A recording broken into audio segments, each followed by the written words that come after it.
अध्याय 2। शिव पुराण के श्रवण से देवराज को शिवलोक की प्राप्ति। श्री शौनक जी ने कहा, महाभाग सूत जी, आप धन्य हैं, परमार्थ तत्व के ज्ञाता है। आपने कृपा करके हम लोगों को यह दिव्य कथा सुनाई है।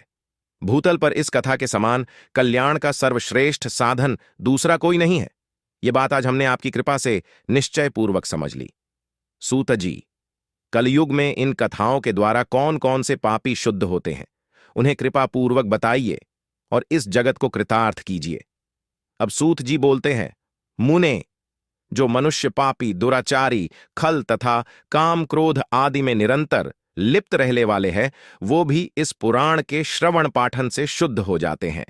इसी विषय में जानकर मुनि इस प्राचीन इतिहास का उदाहरण दिया करते हैं, जिसके श्रवण मात्र से संपूर्ण पापों का नाश हो जाता है।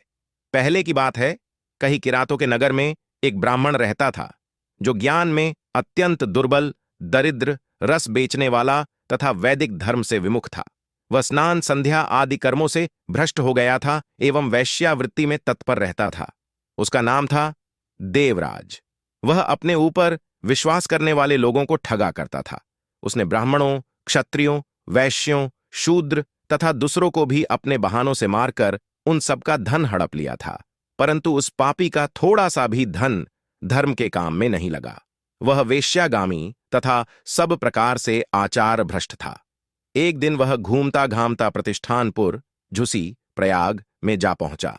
वहां उसने एक शिवालय देखा, जहां बहुत से साधु महात्मा एकत्र हुए थे। देवराज उस शिवालय में ठहर गया, किंतु वहां उसे ज्वर आ गया। उस ज्वर से उसको बहुत पीड़ा होने लगी। वहां एक ब्राह्मण देवता शिव पुराण की कथा सुना रहे थे। ज्वर में पड़ा हुआ देवराज ब्राह्मण के मुखारविंद से निकली हुई उस शिव कथा को निरंतर सुनता रहा। एक मास के बाद वह ज्वर से अत्यंत पीड़ित होकर चल बसा। यमराज के दूत आए और उसे पाशों में बांधकर बलपूर्वक यमपुरी ले गए। इतने में ही शिवलोक से भगवान शिव के पार्षदगण आ गए। उनके गौर अंग कर्पूर के समान उज्ज्वल थे, हाथ त्रिशूल से सुशोभित हो रहे थे, उनके संपूर्ण अंग भस्म से चमक रहे थे और रुद्राक्ष की मालाएं उनके शरीर की शोभा बढ़ा रही थीं। वे सब के सब क्रोधपूर्वक यमपुरी गए और यमराज के दूतों को मारपीट कर बारंबार धमकाकर उन्होंने देवराज को उनके चंगुल से छुद्धा लिया और अत्यंत अद्भुत विमान पर बैठाकर जब वे शिवदूत कैलाश जाने को उद्यत हुए, उस समय यमपुरी में भारी कोलाहल मच गया। उस कोलाहल को सुनकर धर्मराज अपने भवन से बाहर आए। साक्षात दूसरे रुद्रों के समान प्रतीत होने वाले उन चारों दूतों को देखकर धर्मज्ञ धर्मराज उनका विधिपूर्वक पूजन किया और ज्ञान दृष्टि से देखकर सारा वृतांत जान लिया। उन्होंने भय के कारण भगवान शिव के उन महात्मा दूतों से कोई बात नहीं पूछी, उलटे उन सब की पूजा एवं प्रार्थना की।